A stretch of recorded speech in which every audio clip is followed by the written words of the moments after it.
Hello good morning friends, आप सभी को जीके एग्जाम में बहुत बहुत स्वागत है। फ्रेंड्स, आज हम लोग इस वीडियो में देखेंगे एनवीएस 2022 की जो वैकेंसी आ चुकी है उसके लिए लाइव अटेंडेंस के सब्जेक्ट स्पेसिफिक प्रश्न देखेंगे। इसमें 60 प्रश्न जो है साइंस के इंपॉर्टेंट प्रश्न है। चलिए हम लोग स्टार्ट करते हैं पहला प्रश्न से। पहला प्रश्न यहाँ पर कर रहा है कि खतरे के संकेतों के लिए लाल प्रकाश का प्रयोग किया जाता है क्योंकि इसकी प्रकीर्णन सबसे कम होती है, इसलिए इसका प्रयोग किया जाता है। समुद्र नीला प्रतीत होता है क्यों? आकाश के परिवर्तन तथा जल के कणों द्वारा प्रकाश के प्रकीर्णन के कारण जो होता है समुद्र नीला प्रतीत होता है। अस्त होते समय सूर्य लाल किस कारण दिखाई देता है? यानी ऐसा भी प्रश्न पूछा जाता है कि सूर्य उगते समय और सूर्य डूबते समय लाल क्यों दिखाई देता है? तो वही प्रकाश के प्रकीर्णन के कारण दिखाई देता है। इंद्रधनुष में किस रंग का विक्षेपण सबसे अधिक होता है? तो बैंगनी का सबसे ज़्यादा होता है। और नेक्स्ट प्रश्न हम लोग देखेंगे। यहाँ पर अगला प्रश्न हम लोग यहाँ से देखते हैं। यदि गाड़ी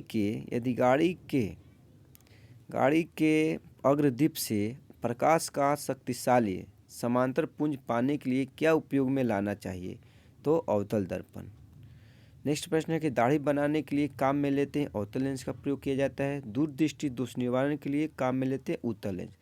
दूरदृष्टि का मतलब होता है कि दूर की वस्तुएं दिखाई देती है और नज़दीक की दिखाई नहीं देती। नज़दीक के दिखाई नहीं देती उसके लिए हम लोग उत्तल लेंस का प्रयोग करते हैं। वही प्रश्न पूछ लेता है निकट दृष्टि दोष। तो निकट दृष्टि में क्या होता है? उल्टा होता है, नज़दीक की दिखाई देगी, दूर की दिखाई नहीं देगी। तो दूर की दिखाई नहीं देगी तो उसके लिए हम लोग अवतल लेंस का प्रयोग करते हैं। तो ऐसे प्रश्नों को आप लोग उल्टा से याद रखिएगा, क्योंकि दूर दृष्टि कहेगा तो दूर की दिखाई देगी, नज़दीक की नहीं। निकट दृष्टि दोष कहेगा तो नज़दीक की दिखाई देगी, दूर की नहीं। तो दूर के देखने के लिए अवतल लेंस का प्रयोग किया जाएगा और नज़दीक के देखने के लिए उत्तल लेंस का प्रयोग किया जाएगा। चलिए स्टार्ट करते हैं पहला प्रश्न। अगला प्रश्न है कि कार चलाते समय अपने पीछे के यातायात को देखने के लिए आप किस प्रकार के दर्पण का प्रयोग करना चाहेंगे? तो उत्तल दर्पण का।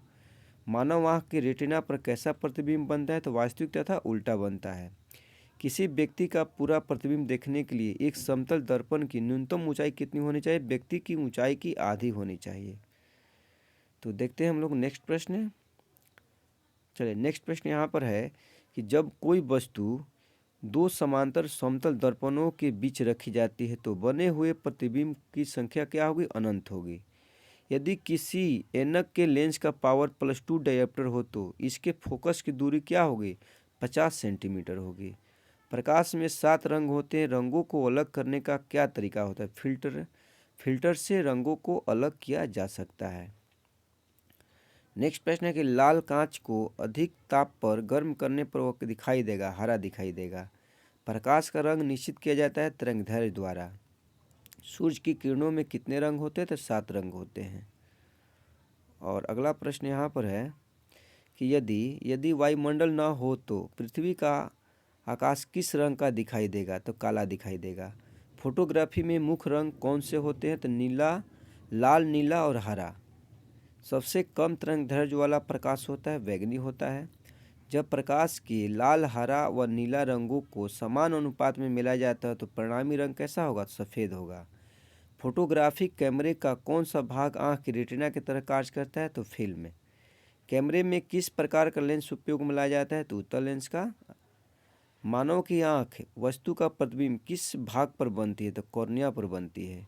आइरिस का कार्य क्या होता है? तो आँख में जाने वाले प्रकाश की मात्रा को नियंत्रित करना। चलिए देखते हैं हम नेक्स्ट प्रश्न यहाँ कह रहा है कि दृष्टि पटल पर बना प्रतिबिंब कैसा होता है? तो वस्तु से छोटा लेकिन उल्टा। तंतु प्रकाशिक संचार में संकेत किस रूप में प्रवाहित होता है? तो प्रकाश तरंग के रूप में। तारे टिमटिमाते हैं अपवर्तन के कारण। दूरबीन का आविष्कार किया था गैलीलियो ने। अवतल लेंस प्रयुक्त होता है, देखिए बात आ गई यहाँ पर, अवतल लेंस प्रयुक्त होता है सुधारित किसके? तो निकट दृष्टि दोष, मतलब नज़दीक की दिखाई देगा, दूर की दिखाई नहीं देगा, उसके लिए अवतल लेंस का प्रयोग किया जाएगा। आप लोग ऐसे याद कर सकते हैं, कभी नहीं भूलेंगे। धूप के चश्मे की क्षमता होती है 0 डायोप्टर। और नेक्स्ट प्रश्न यहाँ पर है कि जिस सिद्धांत पर ऑप्टिकल फाइबर कार्य करता है वो कौन सा सिद्धांत कहलाता है? तो पूर्ण आंतरिक परावर्तन, यानी प्रकाश का पूर्ण आंतरिक परावर्तन के सिद्धांत पर कार्य करता है कौन सा? Optical fibre. उसके बाद यहाँ पर नेक्स्ट प्रश्न है कि श्वेत प्रकाश को नली में कैसे पैदा करते हैं? तो तंतु को गर्म करके। प्रकाश में 7 रंग होते हैं, रंगों का अलग करने का क्या तरीका होता है? तो एक प्रिज्म से रंगों को अलग अलग किया जा सकता है। हमें वास्तविक सूर्योदय से कुछ मिनट पूर्व ही सूर्य दिखाई देने का कारण होता है प्रकाश का अपवर्तन। चलिए देखते हैं अगला प्रश्न है। चलिए यहाँ से देखते हैं अगला प्रश्न। अगला प्रश्न कह रहा है कि परावर्तित प्रकाश में ऊर्जा होगी, आपतन कोण पर निर्भर नहीं करेगी। प्रकाश की गति किसके बीच से जाते हुए न्यूनतम होगी? तो कांच से। किसी तारे का रंग से पता चलता है ताप का, मतलब कहने का मतलब किसी तारा का रंग जो होगा किससे पता चलता है? तो उसके टेम्परेचर यानी ताप से। किसी पारदर्शी वस्तु का रंग उस रंग के कारण होता है जिसे वह परिवर्तित करता है। पानी में लटका कर बैठे हुए व्यक्ति को उसका पैर मुड़ा हुआ प्रतीत होता है और छोटा दिखाई पड़ता है। इसके मतलब किस कारण होता है ऐसा? तो प्रकाश का अपवर्तन के कारण ऐसा होता है। चलिए देखते हैं हम लोग नेक्स्ट प्रश्न है।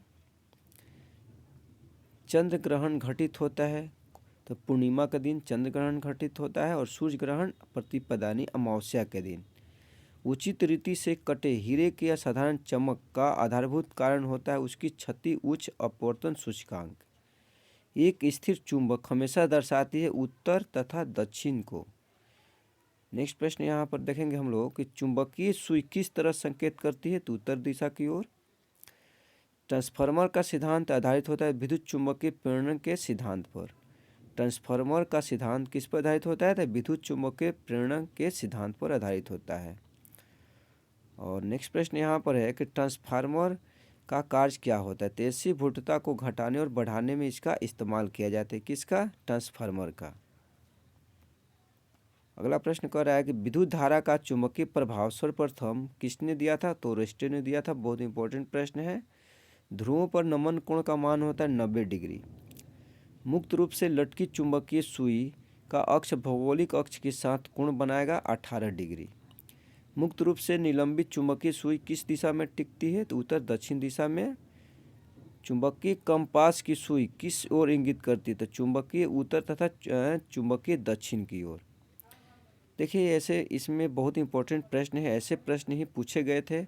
आप लोग को मतलब कि आप लोग को नहीं पता है तो आप लोग मतलब कि एनवीएस लैब अटेंडेंस का गूगल पर सर्च कीजिएगा, पिछले ईयर का कैसे प्रश्न पूछे गए थे। एकदम सेम टू सेम ऐसे ही प्रश्न पूछे गए। आप लोगों को पता है कि इस समय कंपटीशन का हाई लेवल हो गया है, इसीलिए इतने इजी प्रश्न नहीं पूछे जा रहे हैं। प्रश्न को घुमाया कर ही प्रश्न एग्जाम में पूछे जा रहे हैं, तो इसीलिए आप लोग को शुरू से अंत तक बने रहेगा। इसमें ऐसे ही प्रश्न समाहित है जो आप लोगों को बहुत फ़ायदेमंद साबित होने वाला है।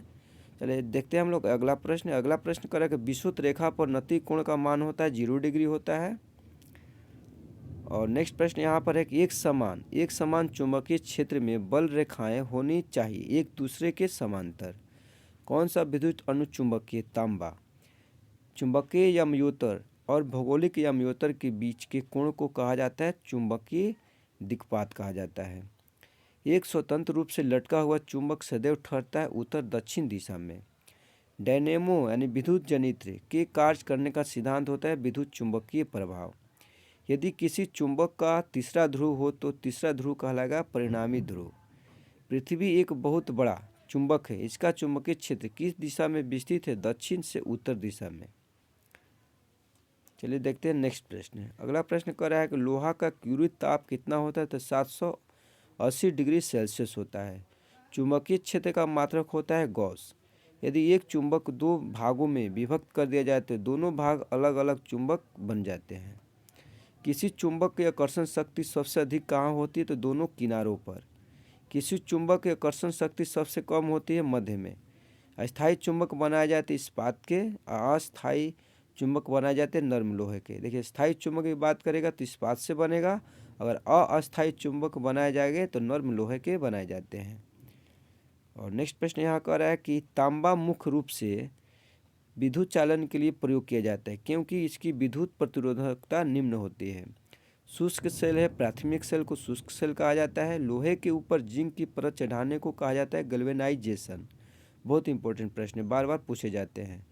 विद्युत उपकरण में अर्थ का उपयोग करता है सुरक्षा के लिए किया जाता है। यदि किसी तार की त्रिज्या अधिक कर दी जाए तो उसका प्रतिरोध 16 गुना हो जाएगा। उसके बाद कह रहा है कि एक सामान्य शुष्क सेल में विद्युत अपघटय होता है, अमोनियम क्लोराइड होता है। शुष्क सेल बैटरी में किनका विद्युत अपघट्यों के रूप में प्रयोग हो जाता है? तो अमोनियम क्लोराइड का प्रयोग किया जाता है और जिंक क्लोराइड का। तो फ्रेंड्स, आप लोगों को वीडियो कैसा लगा? अच्छा लगा तो लाइक सब्सक्राइब जरूर कीजिएगा। मिलते हैं नेक्स्ट वीडियो में, तब तक के लिए बाय बाय।